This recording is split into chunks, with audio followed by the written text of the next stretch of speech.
So, sa summary ng ating kinikwento kanina or yung sa traditional wife, roles of a biblical wife, uulitin natin. Number one, a wife is a partner to rule over creation. Number two, wife is a helper to his husband. Number three, wife is a crown over husband. Number four, wife is to submit to her husband. Kung hindi natin siya napanood yung sinabi ko na yan, na apat, mag-ano na lang kayo sa before na video na ito.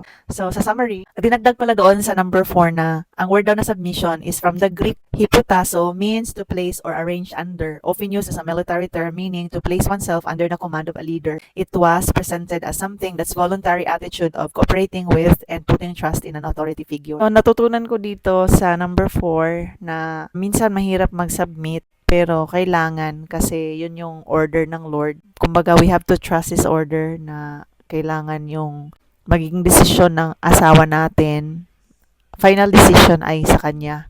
So, parang sa atin naman is, mas ano siya, 'di ba? Mas maganda siya in the sense na siya na yung mamroblema. Pero hindi kasi na-mention nila dito yung magandang cycle na kung saan the wife will submit to the husband and syempre ang husband kasi ang utos sa kanila is love your wife. So, kanang I will also share the 5 role of a husband after this one or biblical husband. Ibig sabihin lang na yung husband din ay i-lay down niya yung kanyang life para sa kanyang wife. So parang cycle siya. And the last one is, sinasabi dito, wife is a builder of home. So, parang naiyak ako dito sa sinishare nila tungkol dito kasi ito yung pinapangarap ko talaga, ito yung pinag-pray ko na sana isa ako sa mga babae na nasa bahay lang. Pero, syempre, yun naman yung pangarap natin na kahit nasa bahay lang tayo, yung magiging husband natin, hindi siya yung lalaki na naririnig natin ngayon, nakakatakot na kapag nasa bahay lang. Yung iba, kinukwenta nila na, wala kang ginagawa, nasa bahay ka lang. Tapos hindi sila nagbibigay ng mga finances dahil ang tingin nila sa babae ay mababa dahil walang trabaho at nasa bahay lang.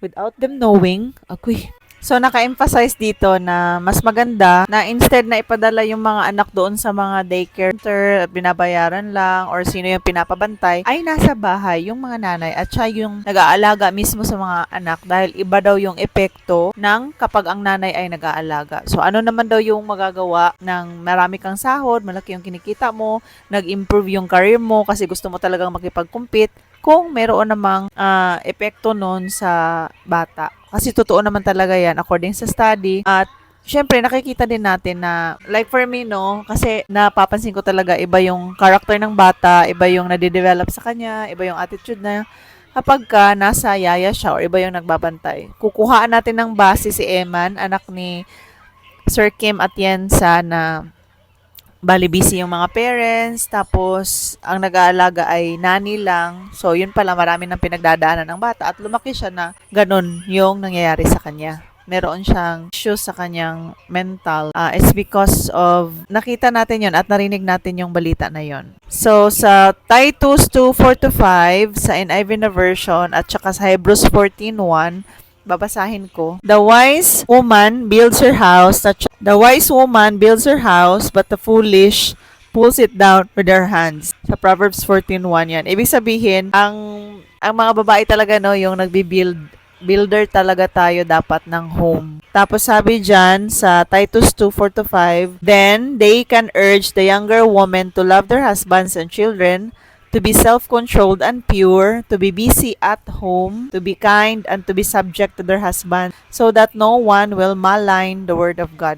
Papansin ko lang ngayon, ang dami ng mga nasa bahay lang din na medyo napapagod at naiinggit sila sa mga babae na nag-work. Pero napaka-blessed nyo, sasabihin ko talaga, napaka-blessed kung isa ka sa mga babae na nasa bahay and well-provided naman yung food ninyo. Although, pwede naman kumuha kung merong helper man na tutulong sa'yo, maglilinis, gagawa ng ibang mga gawain, pero ikaw, focus ka sa bata. How I wish ganyan yung nakalakihan nating sistema at hindi yun nawawala. Kasi ganyan kasi dati.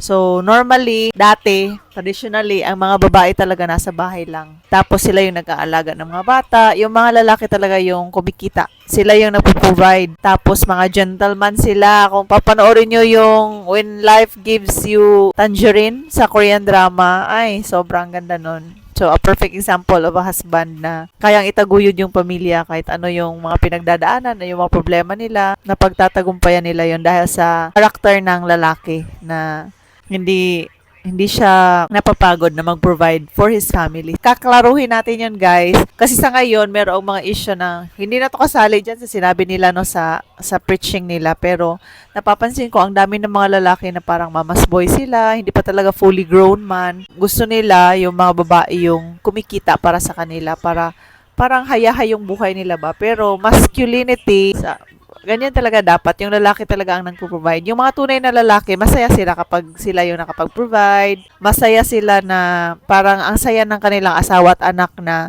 merong mga pagkain, merong nadadala ng mga gift, na ganda, busy-busy sila para sa kanilang pamilya. Ganun dapat. Kasi yung mga babae ay feminine, soft side lang. Lalabas yung pagka-soft namin mga babae ko. Ganyan yung character ng lalaki. So, tapos na tayo dito. Mag-proceed tayo sa role of a biblical husband.